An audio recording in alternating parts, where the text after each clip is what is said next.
Good afternoon to all of you.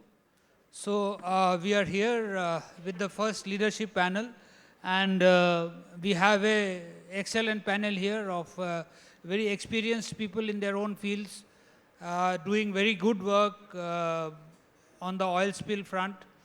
And the topic for discussion in this panel is transboundary collaboration, integration and response. Four of our panelists are here with us, and Ms. Soontharee Pirom, she will be joining us virtually. I'm told she is already there online, and can we have her on the screen, please, so that we can start with her. Yeah, I think she's there. Good afternoon to you, Ms. Soontharee Pirom. Can you hear us? Yes, I can hear you clearly. Good afternoon to all.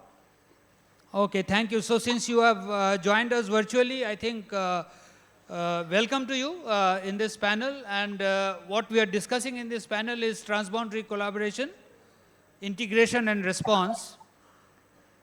I will start with you. And since you are from Thailand, and Thailand is one of the ASEAN countries, and you have a cooperation convention that is Asian OSRP. So can you please elaborate what is that, and what is the role of your country in that? What are you doing in that, and what is the uniform command hierarchy under this Asian OSRP? So let me share screen. I'm Soontharee Pirom from Marine Department, Thailand. It is my pleasure to share with you today, and thank you, India, for inviting me to share our cooperation in Gulf of Thailand sub-regional today. When we talk about the oil spill, sometimes it is a big disaster, and it is a transboundary pollution, and needs some framework for cooperation. In our region, what triggered the establishment of an intergovernmental cooperation in the Gulf of Thailand? It is such a rapid increase of petroleum consumption around the world, including the Gulf of Thailand sub-region, increase the potential of oil spill during production and transportation activities, making it vulnerable to oil pollution. The need for intergovernmental and multi-sectoral collaboration to protect the marine and coastal resources in the Gulf of Thailand region. Therefore, an intergovernmental mechanism was developed to ensure an effective and prompt response system for transboundary marine pollution incidents. Prior to the Gulf of Thailand cooperation, at that time, level of preparedness and response to oil spills in the three littoral states of the Gulf of Thailand were at very level, with Thailand at the most advanced in that time. For example, in Cambodia, lack of national regulation identifying the lead agency for oil spills related matters, also lack of national system for oil spill preparedness and response, and lack of people with capacity to respond to oil spill. In Thailand, we have national regulation relating to oil spill preparedness and response. National system for oil spill preparedness and response plan is in place, such as the contingency plan, stockpile for equipment, and trained manpower. And we have a strong government industry cooperation. And in Vietnam, the Agency for Oil Spill Preparedness and Response unclear, and Oil Spill Response Center in Vietnam not operationalized. For the background of establishing the Gulf of Thailand Oil Spill Preparedness and Response Corporation, it is the cooperation in the sub-regional level.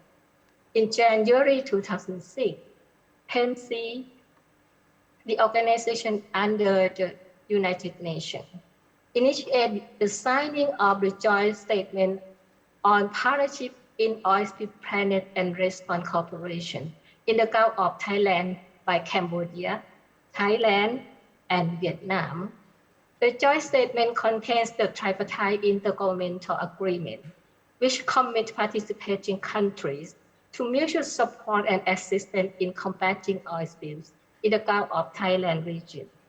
In addition, the joint statement endorsed a framework program for joint oil spill preparedness and response in the Gulf of Thailand, specify obligations and responsibility of participating countries, as well as coordinating mechanisms and arrangement for the implementation of the framework program.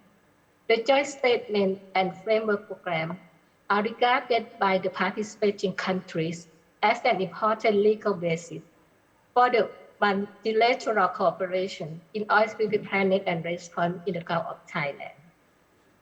The framework program facilitated the implementation of various international instruments such as the OPRC Convention, the Fund Convention, and the CLC Convention as related to damage compensation, and served as a working model for integrated implementation of relevant international instruments at the sub-regional level.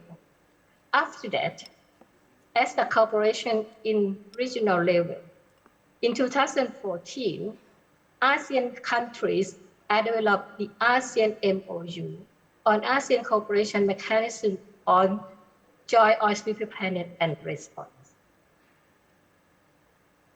To continue our effective cooperation among our member states, we conduct the annual National Focal Point meeting on the basis of rotated host country and Thailand as a secretary of this cooperation, and also have the capacity building activity such as training, information sharing, contingency planning, legislation drafting, and partnership development were implemented at the national level, addressing the priority needs of countries.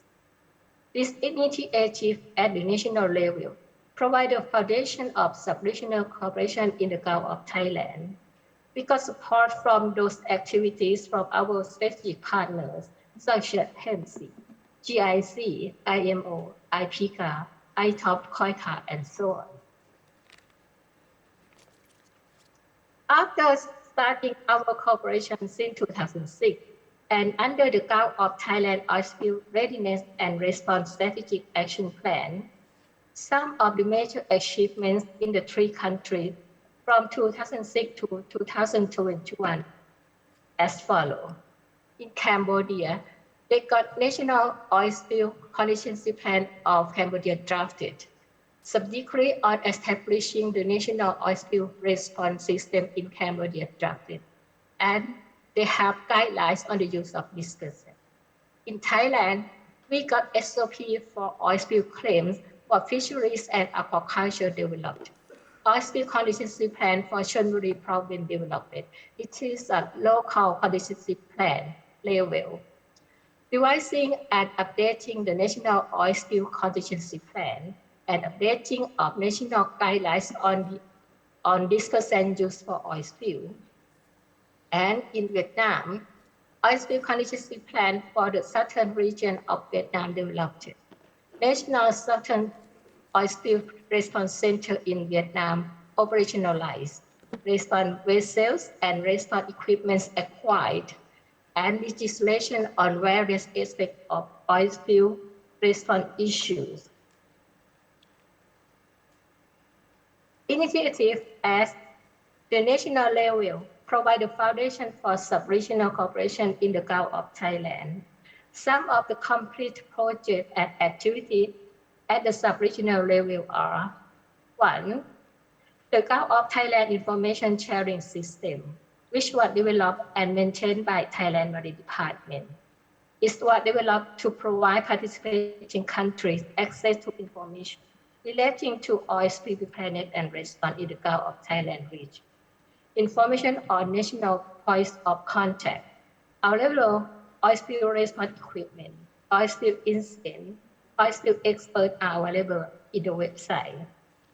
Second, the Gulf of Thailand Environmental Sensitivity Index Atlas was developed in 2013 with funding support from COICA. The Gulf of Thailand ESI Atlas was developed to guide effective planning and oil spill response in the sub-region. And third, sub-regional trainings and workshops were conducted on an annual basis in cooperation with OSIL, ITOP, IOPC funds, and GIC.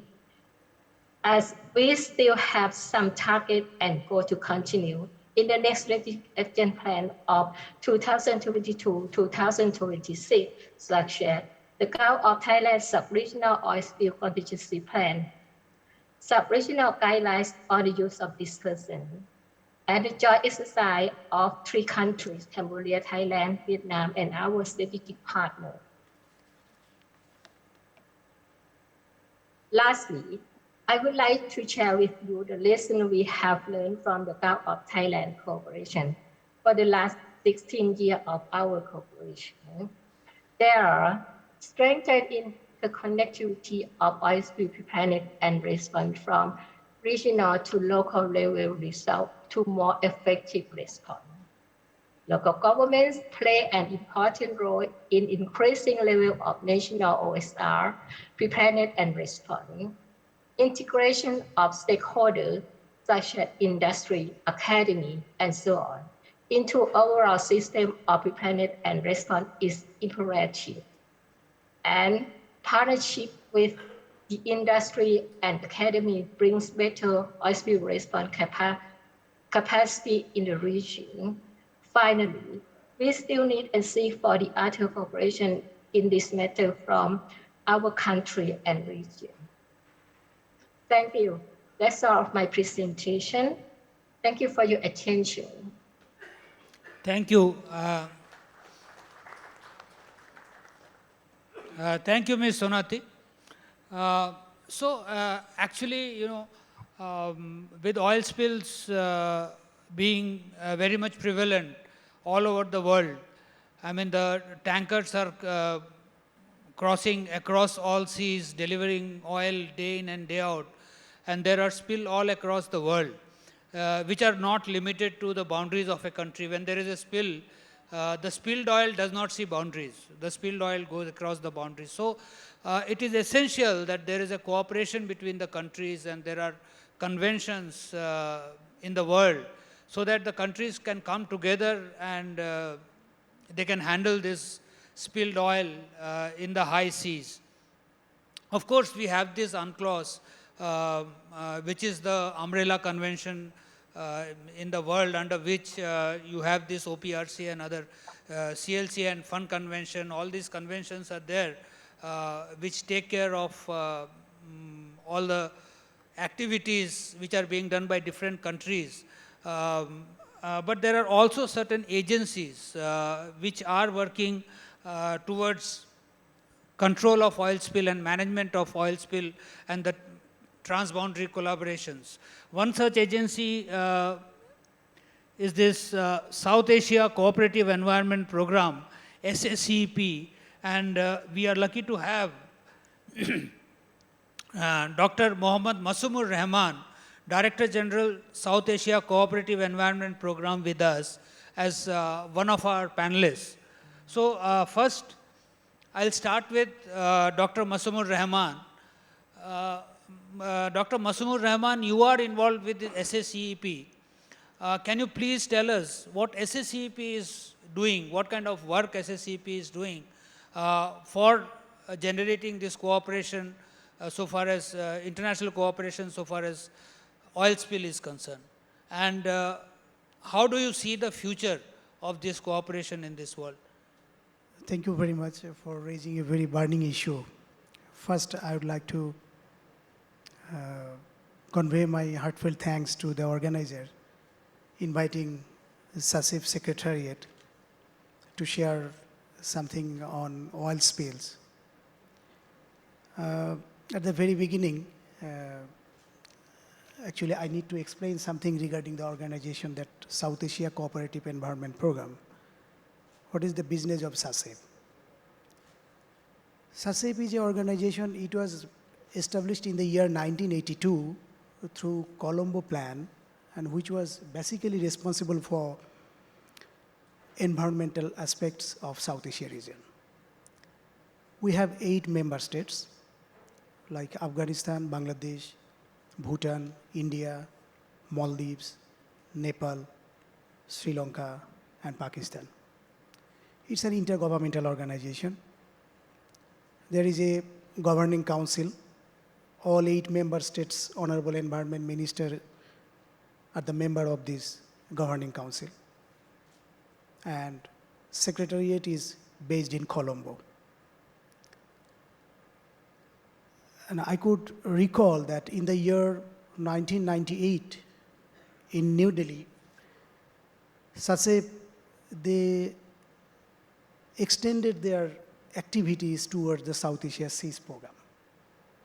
All member states, they agreed that yes, we need to address the marine environment aspects, marine pollution, and South Asia Seas program, it was established for that purpose. Especially, Indian Ocean, Bay of Bengal, this territory is very important. Now, I'd like to address your, question that actually how SACEP is performing its businesses in oil spill. Well, there is an action plan, South Asia Seas Action Plan, and out of these 8 member states, we have 3 landlocked countries like Afghanistan, Nepal, and Bhutan. They don't have any seas touch. So other 5 member states, they developed an action plan, and they are the signatory of National Action Plan, which will be implemented in this region. How they are performing, especially the coastal management, coastal ecosystem, marine environment, blue economy, and especially for, whenever any incident is coming for ship matters, then these 5 member states, through their mandate, SACEP Secretariat is coordinating if any member states request for their transboundary cooperation. And as it is a global issue, I like to say something that regarding the, as I told you, the protect and manage the marine environment. Side by side, we are continuing some program and project also with collaboration with IMO.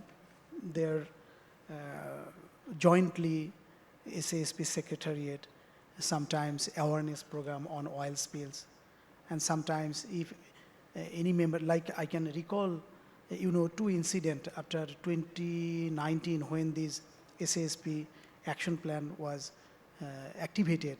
2 incidents happened, both in Sri Lanka, Express Parley ship that there was an incident. Then through the help of Indian Coast Guard, then it was, it was very, I should say, very big accident regarding the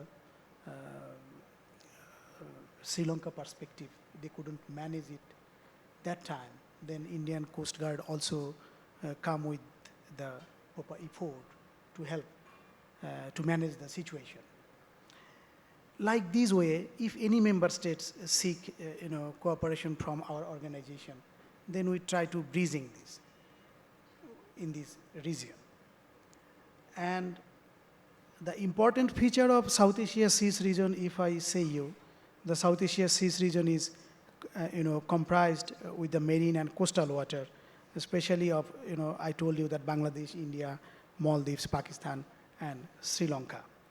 So what is the future plan, as you asked? We are trying to develop a scientist pool within our member states. Many scientists in different universities, especially the marine university in this region, they are doing their research work. So if we could make a very good coordination in between the scientists, then a very good input may come. Then we like to turn it to the policymakers. That is our future planning. And we are also planning to to develop, from each country, we will be getting some experts on oil spills, so that regarding oil spills aspects, if we could develop a pool in SASP region, then it may be helpful. We are discussing with the member states and hope that if, in the coming days, it will be effective. With this, I'd like to stop now. Thank you very much.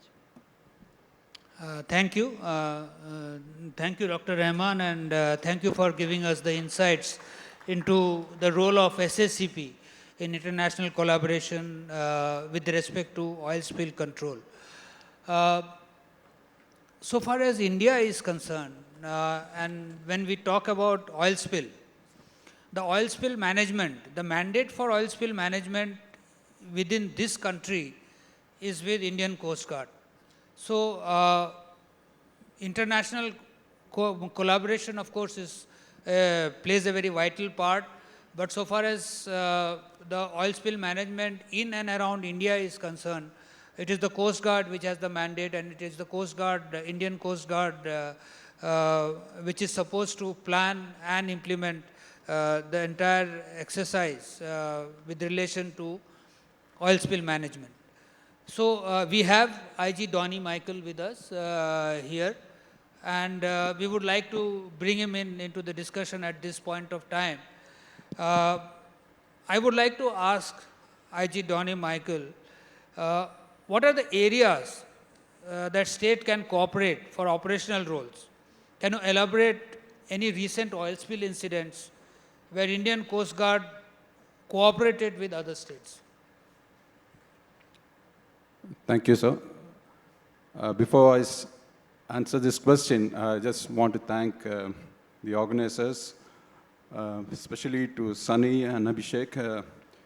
It's been a long journey because when they got the idea of forming the OSI, I want to inform you, the Coast Guard also conducted previous oil spill conferences, and we have amongst us IG SP Sharma, who's an avid international expert himself, who conducted several conferences, and we found that, we're not able to organize in a global level because of constraints, being working under a Ministry of Defense, and we need several permissions.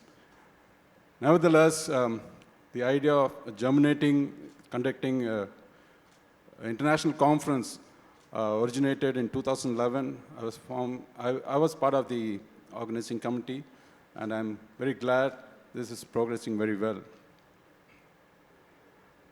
Apart from that,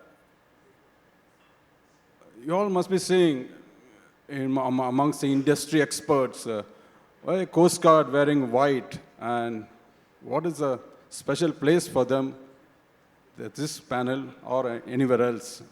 Just want to inform you, I was going through several websites, especially, major oil spill response organizations such as OSRL or NRC or many other major OSROs have not, established any of their centers in India, especially, starting from Middle East to Singapore.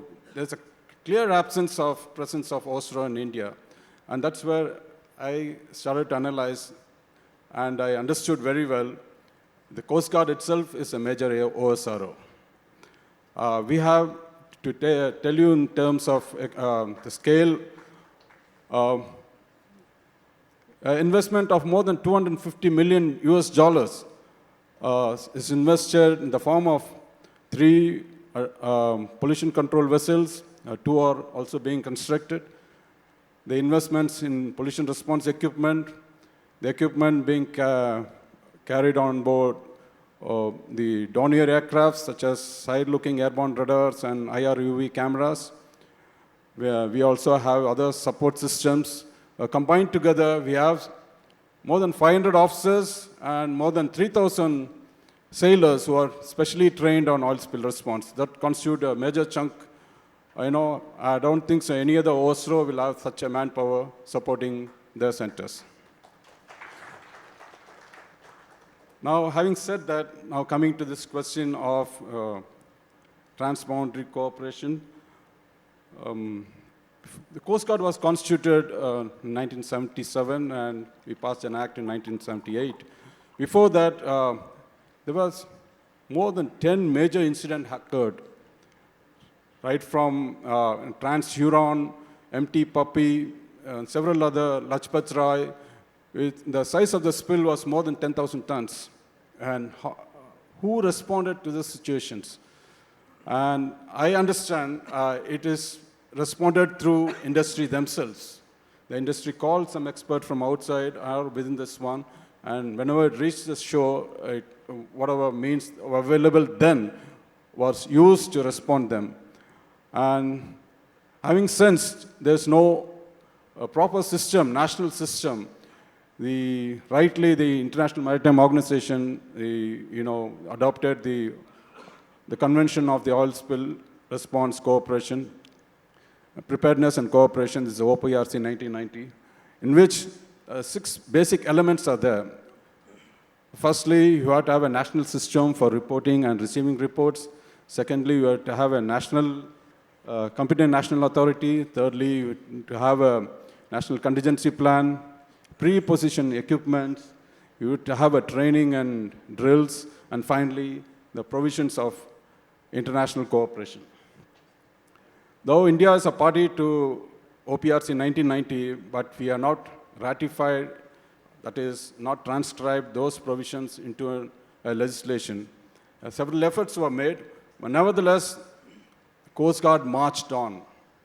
All 6 provisions just mentioned has been adopted informally, and we have progressed in establishing a national contingency plan.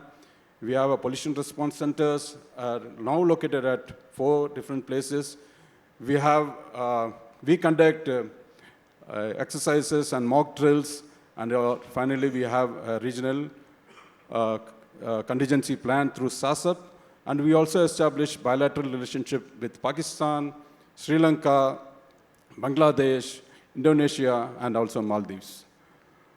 Now, as I understand, the first incident which had a transboundary repercussion was MT Tasman Spirit, which ran aground of Karachi, and more than 10,000 tons of crude oil was spilled.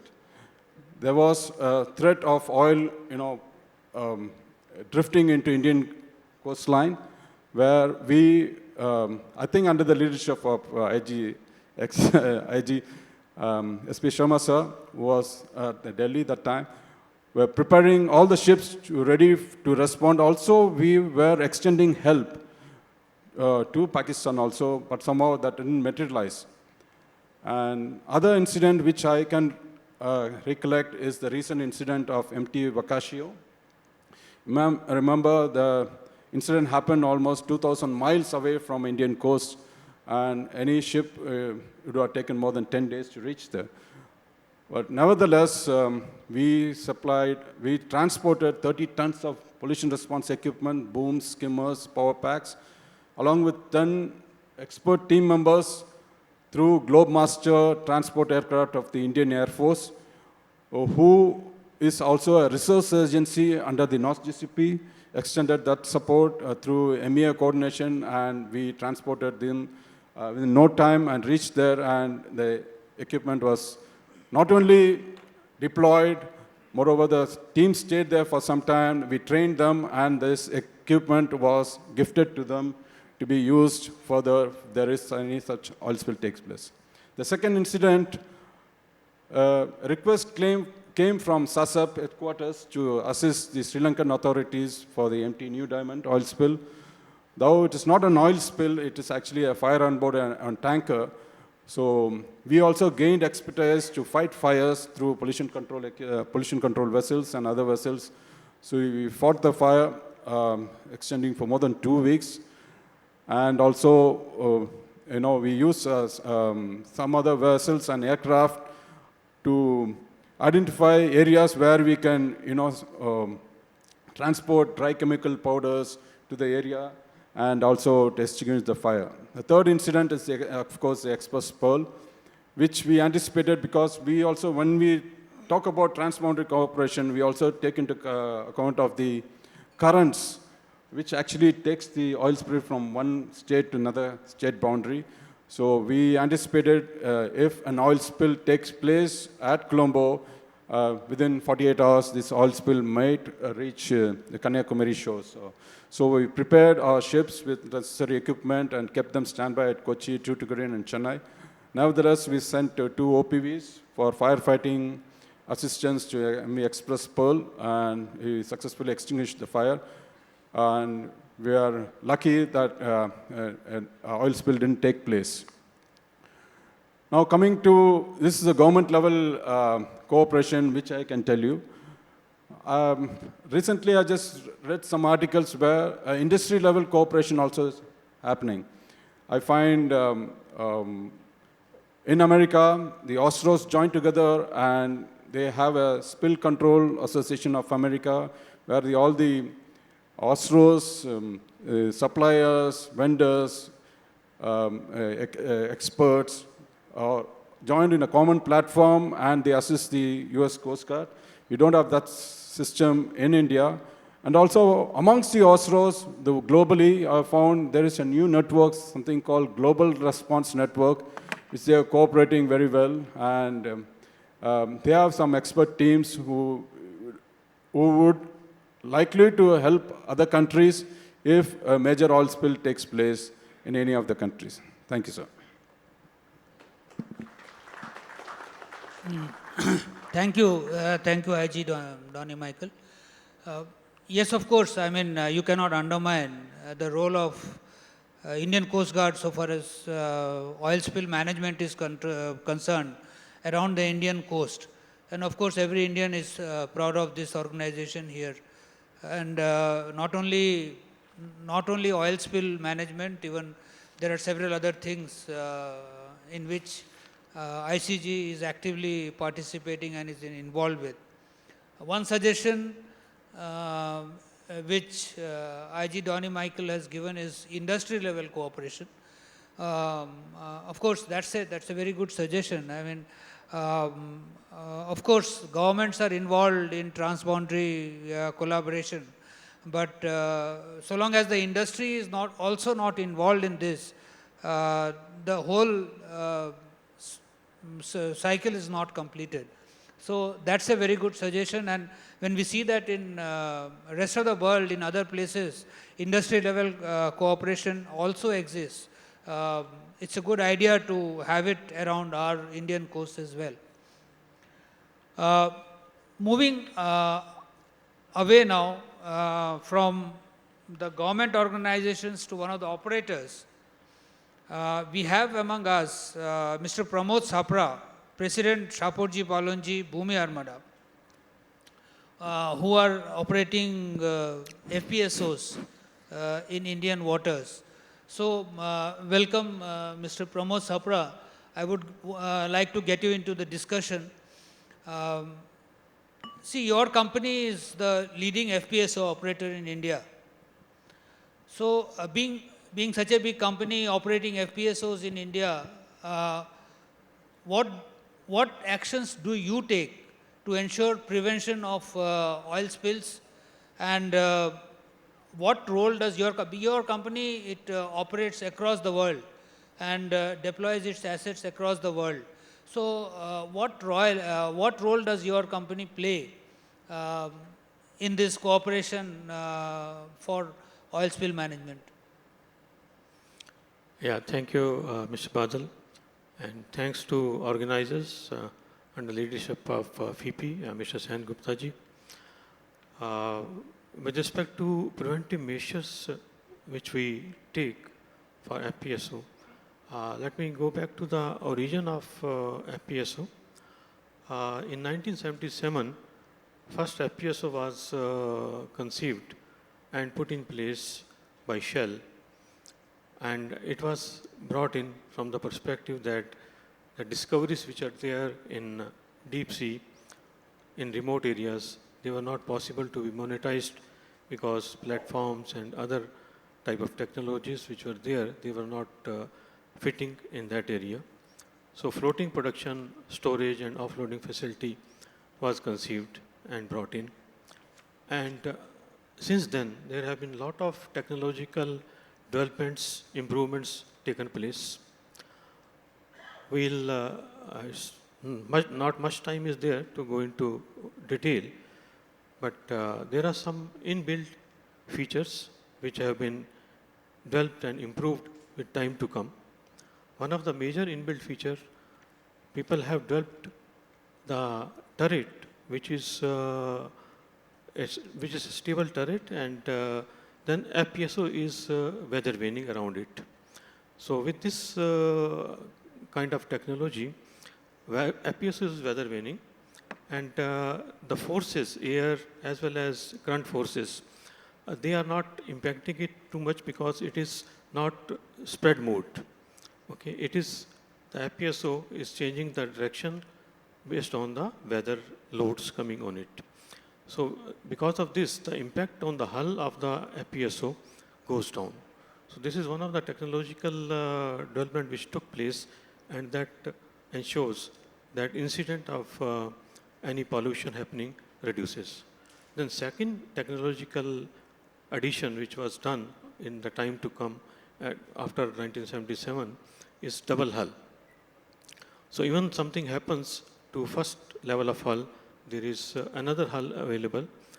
So then the leakages, etc., will not be there from the second part of the hull.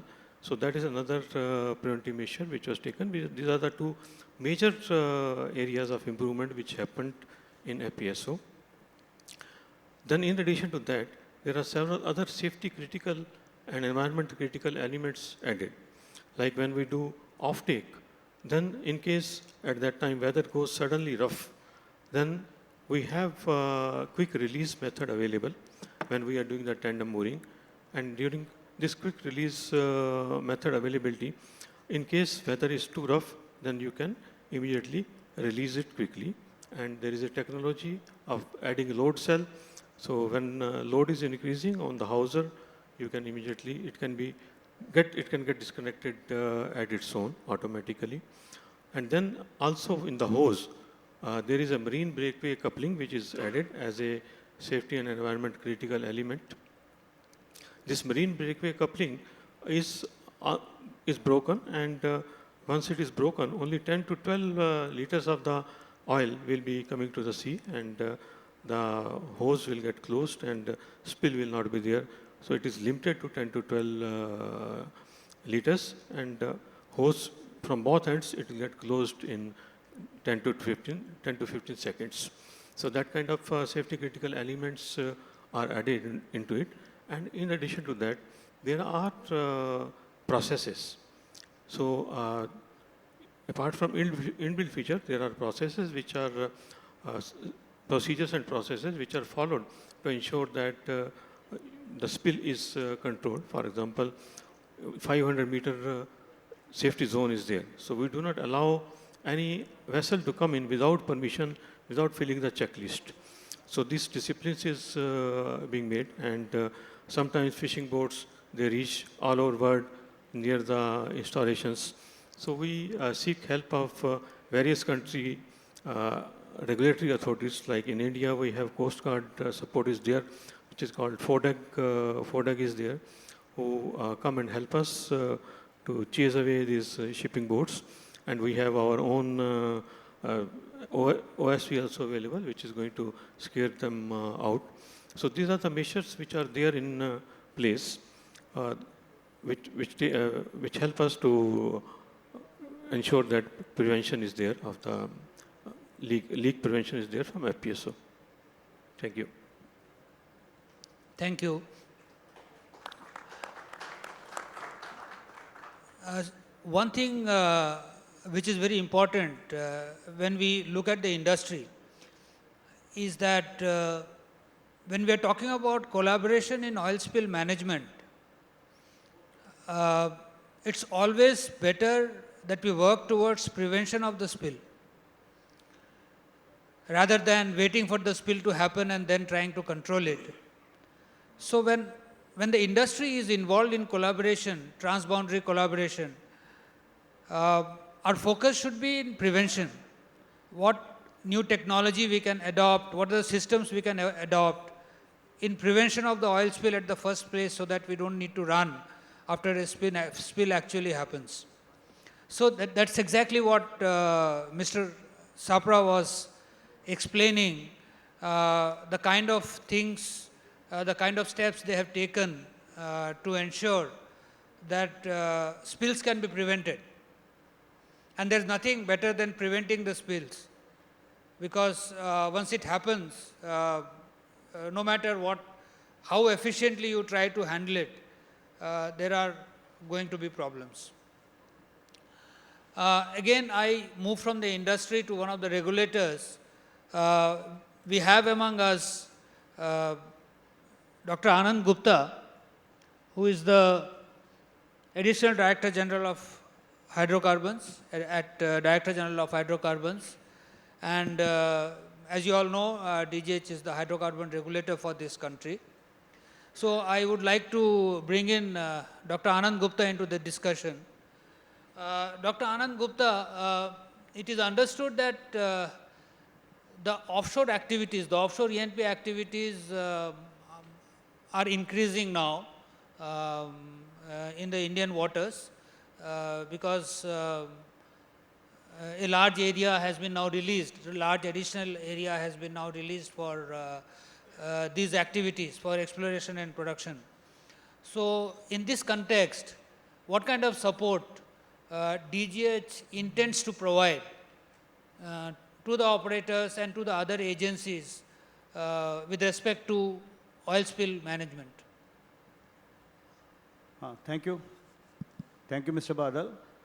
Thank you to the organizers for inviting us for this oil spill conference. So as you rightly said, actually, that these activities are going to increase in offshore, and to just give you some of that information, that currently we are operating both in East Coast and West Coast, and operations by ONGC started in West Coast in 1974, and after 2 years, we will be completing about 50 years of operations, actually. So in this period, actually, what we have seen both in East Coast and West Coast till now, we have drilled about 1,800 wells.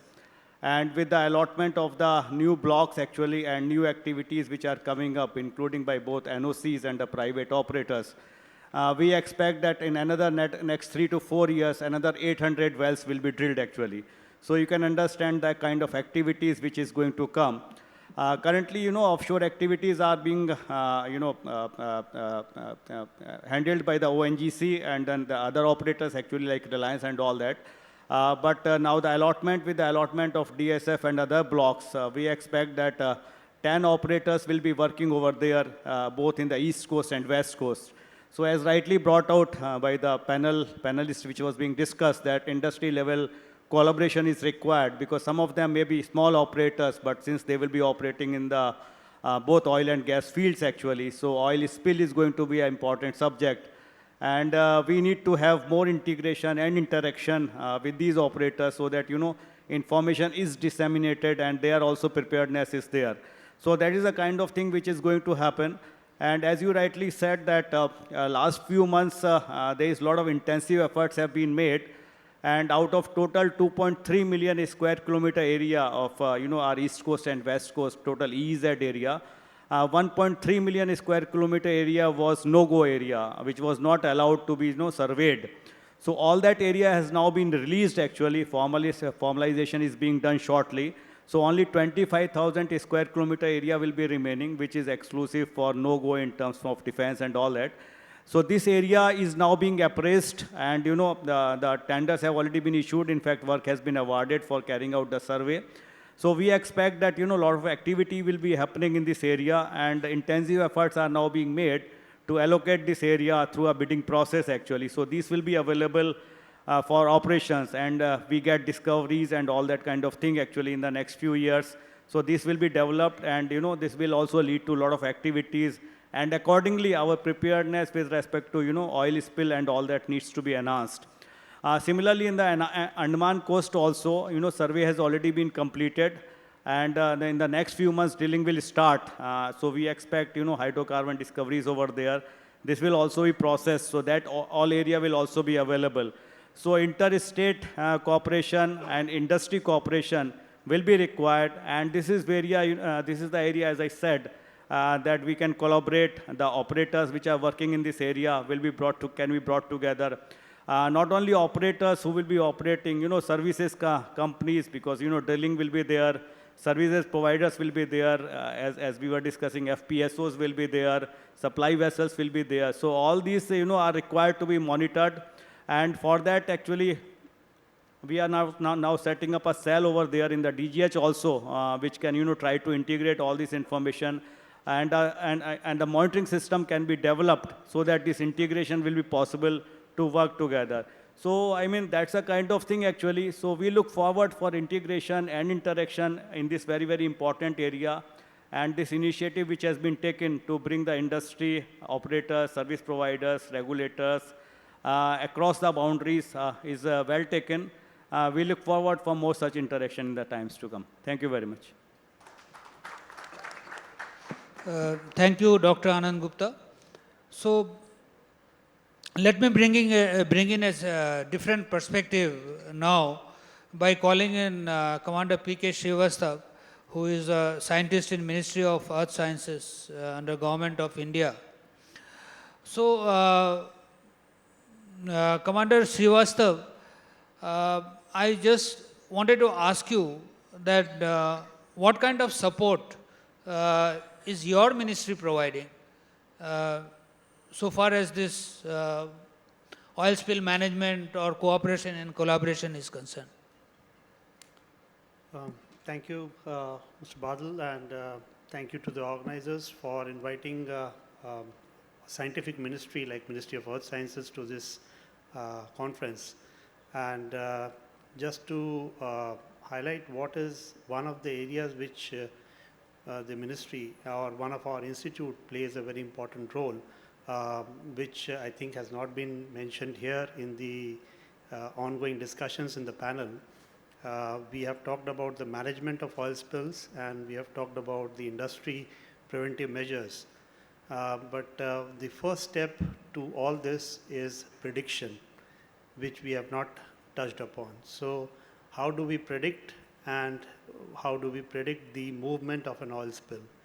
That is the role where the ministry, through its institute, INCOIS, which is situated in Hyderabad, plays a very important role. And the institute has set up a very dedicated team of scientists who look at the ocean circulation models, who look at the atmospheric models as well as the GIS system.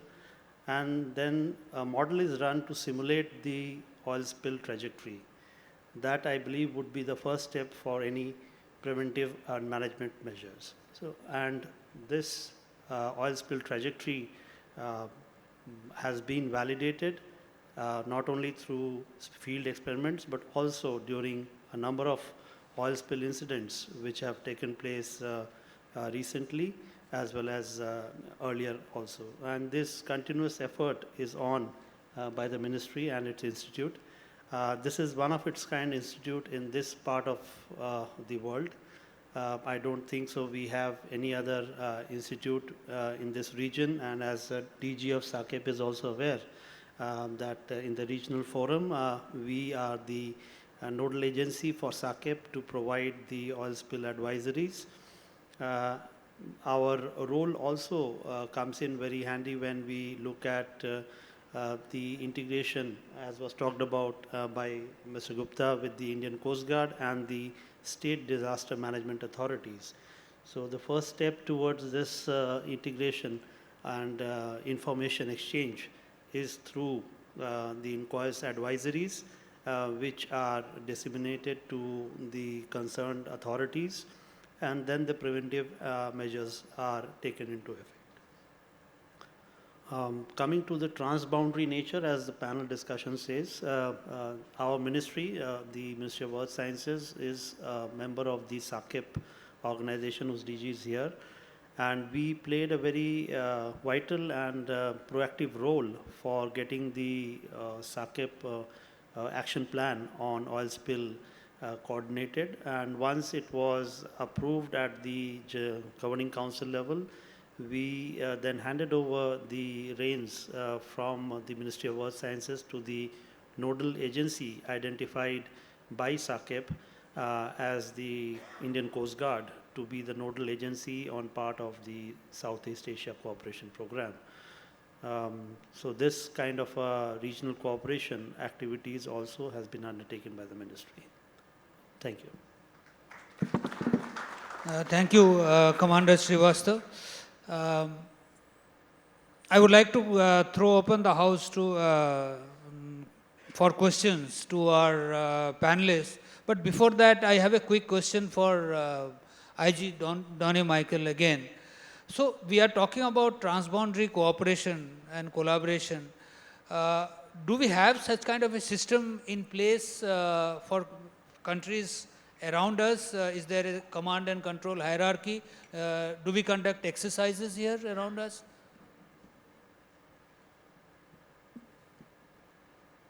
Thank you, sir. It's a very impactful question. Besides the IMO, United Nations Environment Program, UNEP, also play a vital role for marine environment protection programs. Under the Regional Seas Program, we have a South Asia Seas Program, and we have Southeast Asia Seas Program, West Asia Seas. So different parts of the seas are demarcated, and the group of countries presented in those sea areas formed together as a regional cooperation arrangement, and SACEP is one of the agency which administers the oil spill response, and now also for the HNS under the SACEP through the member states. We don't have any other apex body overseeing the regional cooperation arrangements, and it's left to the national countries to how they deal with this one. I just want to give you one example of, the oil which generally transported from Middle East, passed through Arabian Sea, south of Sri Lanka into the Malacca Strait and to the South China Seas and right up to Japan. When Japan found most of the oil is transported and destination is the final destination in Japan, it passes through various sea areas. So what they started to do is the risks are more in between countries than in Japan itself. So what they did, they started an association called JAMS, Japan Association for Maritime Safety. Under the OSRAP, Oil Spill Response and Action Plan, they actually pre-positioned oil spill stockpiles in 11 vital locations. That's the kind of, action Japanese government has taken through industry partnership to pre-position equipment. So we don't depend upon the governments, but through the industry partners to respond to the system. So I think, as I said earlier, it need not be only through the government, it needs to be through industry-led. I'm so happy to note, like a Federation of Indian Petroleum Industries has formed an association. Same way I look upon few oil spill response organizations are mushrooming, and it's a question of time.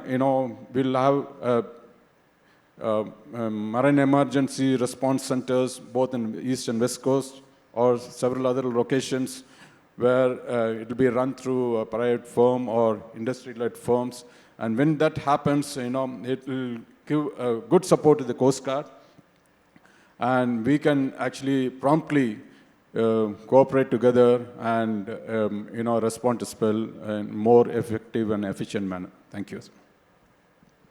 Thank you. Now I would like to throw open the house and would invite questions to any of the panelists here. Anybody who wants to ask a question? Yeah. There.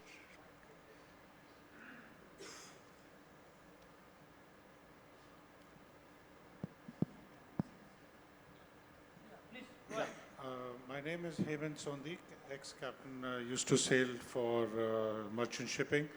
I represent a company which is listed in New York Stock Exchange. I'm coming to IG Michael to say. So I was sailing, so I know all about oil pollution and stuff like that. But what I want to emphasize here is that to maintain the sustainability of Coast Guard, doing a hard job to maintain the vast oceans in and around, all the NRCs, OSROs, we do pay even if we don't call the country.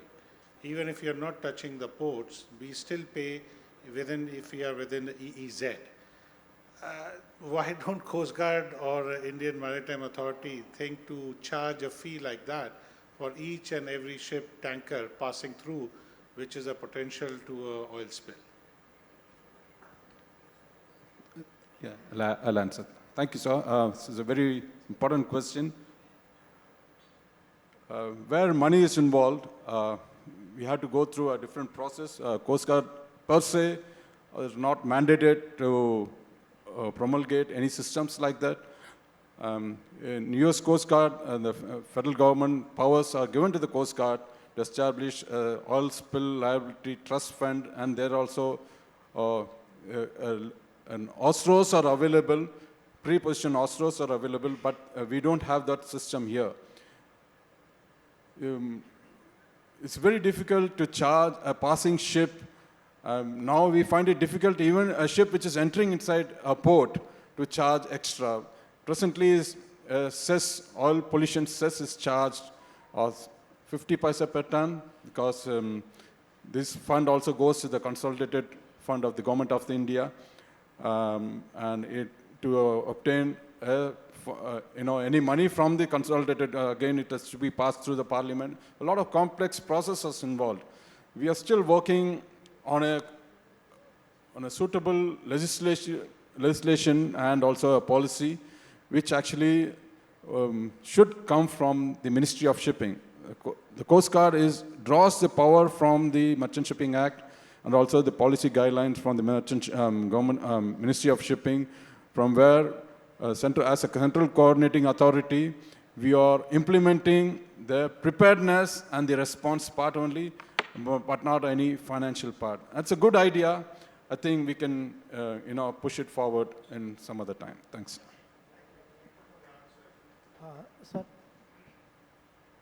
Sir, my question is to Commander Srivastava sir. First, thank you very much for your excellent presentation, sir. So my question is that for the software modeling, for the prediction of oil spill, do we have any national or international validating agencies? Because there are a number of agencies which have developed such kind of software. Right now, OSRL itself, they have developed OSCAR, just now I saw in the stall. And other agencies are also there for a very long time. So the question comes, if some validation is there, then it becomes very easy for the operators to go for such kind of software for prediction of oil spill. Yeah, thank you. Thank you for the question. In fact, there are many models, as you're aware, and different softwares will use different parameters for predicting the oil spill trajectories. So we have a great collaboration with other international agencies and organizations in this regard. And we are validating our models as and when we develop a trajectory, as I mentioned, not only through field experiments on our own, but also through interactions with the other model developers. We do have this kind of interaction collaboration. Thank you.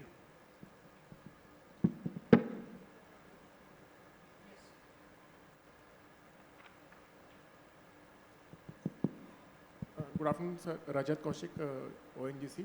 A question for Commander Srivastava. Sir, the models you talked about, they are for risk assessment, for resource mobilization of pre-planning, or they are at the time of, when there is an actual spill and some action has to be planned. And what kind of, sir, data you keep maintaining, for example, probable sources of a leakage, so that, we are fully equipped in case of actual response? No, I think I'll answer it in this way that we do have, we do simulate a number of scenarios when we develop a model. And so those pre-simulated databases are available, but mostly the trajectory or the spill prediction is actually run, the model is run once we know the exact location or the spot of the spill or the incident, the time, the quantity, and also most critically the type of spill or the fuel. So that helps us to further refine the model and give you a more accurate oil spill trajectory angle. Hope I am able to answer your question. If I may add to this, the data which you are getting from this software which Incois is developing can be partly used for risk assessment as well, but it is post-spill data mainly. I mean, it will be validated only after the spill. Only after a spill is there, you will come to know the trajectory of the spilled oil. However, if you do some modeling, like he has told, that set modelings can also be done. Based on those modelings, a risk assessment can also be done. That will be a part of the risk assessment. That won't be the complete risk assessment, but a part of the risk assessment would include that as well. Yeah, I think what Sir is saying is very correct. In the whatever contingency plan which you are making for any port, for tier 1, this modeling is part of that. Then only this risk assessment can be done with the software. And I just want to add to the point of IG Donny Michael, that industry cooperation is there in certain areas, like we know Gulf of, all the areas which are Vadinar, your Kandla, Reliance, they have a mutual aid agreement. Captain Deepak Sajdeva is there, in those days in 2006. It was through Coast Guard, Comdis 1, that they, got together all the industry people there, and they said that all the equipment which is there, pollution response equipment, can be of the similar nature so that it can be used wherever, pollution is there. Because in those areas, if spill is there at off Oka, it may not come into Vadinar, but it can go to Jamnagar or to Kandla. So that mutual aid scheme is already existing. I think the other industries can take a note from that. And in fact, the specifications of the booms are also given. The booms can be taken which can be connected together so that we have a bigger, U shape or J shape if it is required. And skimmers are also of the similar nature which can be used in that area. Thank you. Good afternoon. Here, this side. Okay. I'm Sachin Shah from Nayara Energy. My question is to IG Donny Michael. I understand there is agreement or say understanding between nations, but no formal regional oil spill response contingency plan is in place. So is there any progress in that front? Thank you. We have, as I said earlier, under South Asian Cooperative for Environment Programs, SACEP, they have a regional contingency plan. As I said, it contains both oil and HNS. For some reason, it has not been operationalized, but the contingency plan exists, and most of the countries are signatory to it. Because the terms of the contingency plan is as per the IMO model, where you supposed to have some pre-position. They're supposed to be party to OPRC, and they also should be party to other IMO conventions. They also should have a minimum, their national contingency plan, besides the regional contingency plan, minimum pre-position equipment. They should also have arrangements for cooperation, just like participation of ships, conduct of exercises at periodical intervals.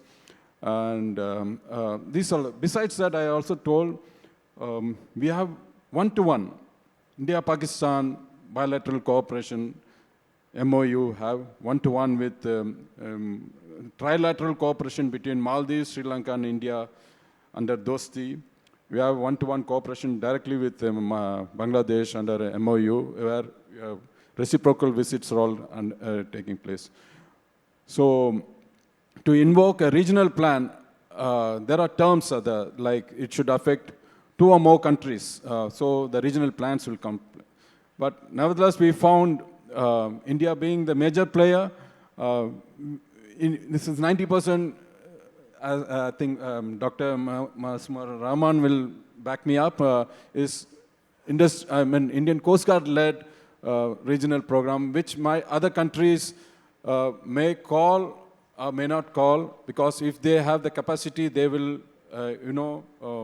they will tackle it. If it's beyond the capacity, and that's where the request comes to Coast Guard or any other national agencies to support them. And this is not only for operational this thing, that INCOIS also gives support to SACEP for technical assistance. We also have providing satellite assistance for taking some pictures through remote control satellites, which also can be shared to other countries. We also can send a Donny to fly into Sri Lanka or Bangladesh to predict the oil movement besides the INCOIS prediction software. These are kind of formal and informal cooperation can happen when oil spill occurs. Thank you. I think we should conclude now. We have already exceeded our time by a long margin. Sorry. Yes, please. Thank you very much, Moderator. It's a very good question, actually, regarding the contingency plan. And we have the regional contingency plan, where all member states already they have, recommended and they have approved this regional contingency plan. So what is the actually ultimate destination? What we have achieved from this regional contingency plan? I think I like to, I don't like to deviate from this thing. That's why I like to, go through whatever is mentioned like this. The SACEP is responsible for the following with respect to marine environment and also oil spills, like development of national and regional oil and chemical spill contingency plan. All member states will be developing in their national level. That's one of the important things of this regional contingency plan. Second is assessment and infrastructure requirements for pollution emergencies and development of mechanisms for implementation of that regional plan. And another one was like this, the training and manpower development plans for marine environment monitoring, response, and combat, including surveillance of oil spills and information collection and management. There was also, the collections, storage, and dissemination of data within the member states. All 5 member states, I'm talking regarding SACEP member states. And assistance in development and national legislations where necessary. As someone raised this question that is there any legal frame in the national level, why it is not yet here? So actually government is working on this. Ultimately, as it is in the regional action plan, definitely all our member states, they will be implementing this. It is in functioning. Gradually it will be happening. And from SACEP Secretariat, we are very closely working with our national focal point. In case of India, it's Ministry of Earth and Science. They are working, and our Indian Coast Guard, they are the nodal point from that ministry. So maybe at present you are not looking in legal binding, but government is working on it. Thank you. Thank you, and thank you very much, all the panelists, for this very lively discussion. Thank you to the organizers for having this topic, which was very interesting, and the topic exceeded the time. Thank you very much. Oil Spill India 2022 is dedicated to the Honorable Prime Minister's Swachh Bharat Abhiyan and Clean Seas.